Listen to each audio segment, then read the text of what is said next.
자, 이제 가장 중요하게 등장하는 단어가 금리이죠. 중앙은행의 금리 결정은 단순한 수치 하나에 그치지 않고 시장 전체의 흐름과 개인의 소비 생활까지도 영향을 줍니다. 그중에서도 연준 그리고 일본 중앙은행 BOJ는 세계를 이끄는 양대 축으로서 매우 중요한 역할을 하고 있습니다. 그런데 여기서 좀 흥미로운 부분은요. 이 두 나라의 중앙은행이 모두 다음 주에 통화 정책 회의를 열어서 현재 지금 예상되는 부분은 금리 동결 결정을 내릴 가능성이 높다는 부분입니다.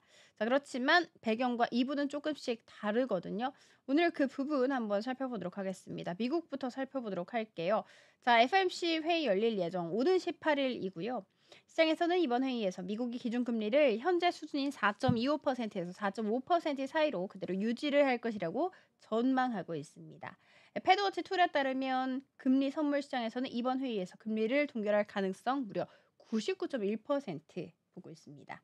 자, 로이터 통신이 실시한 설문조사에서도 105명 중에서 103명이 6월에는 금리가 동결될 것 이렇게 내다봤습니다.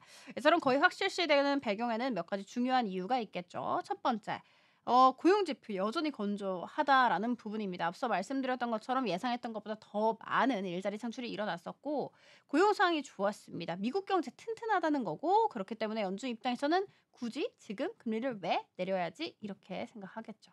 자, 두 번째 이유 불확실성입니다. 자, 제롬 파월이 지난달에 FOMC 기자회견에서 이렇게 이야기했습니다. 관세 정책이 경제에 어떤 영향을 미칠지 더 명확해질 때까지 기다릴 필요가 있다. 자, 이 말은즉슨 무리하게 금리를 내리기보다는 경제 상황을 좀 지켜보겠다, 신중하겠다라고 이야기를 하는 것입니다. 자, 그리고 바로 트럼프 대통령 입장입니다. 일단 소비자 물가지수 무난하게 발표된 다음에 금리를 1% 포인트 인하하라라고 공개적으로 압박을 했는데 파월 의장은 금리 정책에 대해서 계속해서 좀 불만을 드러낸 이후에 지금에도 계속해서 정치적인 압박을 가하고 있는 상황입니다. 자, 하지만 이러한 압력에도 불구하고 이 두 가지 기준을 중심으로 해서 신중한 결정을 내리겠다라고 했습니다. 자, 이제 일본으로 넘어가 보도록 할까요?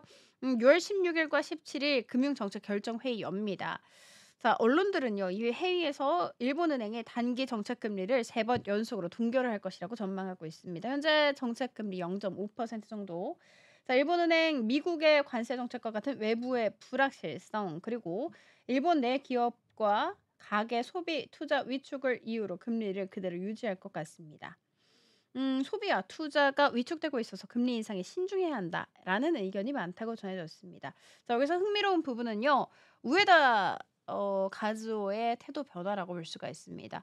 금리 인상에 대해서 되게 적극적인 입장을 원래 보여왔었거든요. 그런데 최근에는 그 속도와 시기를 조절하려는 움직임이 나타나고 있기 때문입니다.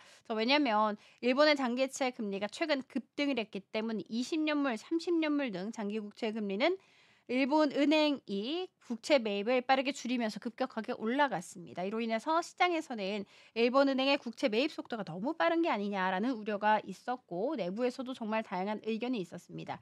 자, 일부에서는 현재 계획대로 내년 3월까지는 국채 매입 감축을 계속해 진행을 해야 한다라는 주장이지만 다른 한편에서는 내년 4월 이후부터는 시장 충격을 줄이기 위해서 매입 속도를 늦추자라는 주장도 나오고 있습니다.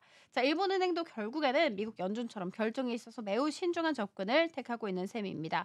자, 그러면 두 나라의 통화 정책 비교를 해 보자면 면더 공통점은 두 나라 모두 금리를 당장 올리거나 내리거나 이렇게 급격한 변화보다는 현 수준을 유지하는 쪽을 선택하고 있다는 부분입니다.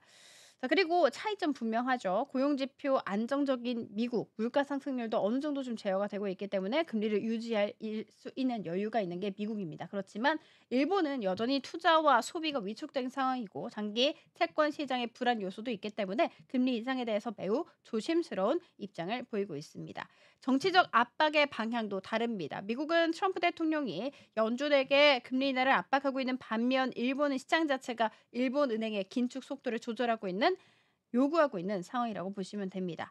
자, 이렇게 해서 이처럼 좀 양국 각자 방식으로 경제 안정을 추구를 하고 있지만 그 안에는 복잡한 이해관계와 고민이 담겨 있다라는 거 말씀드리도록 하겠습니다.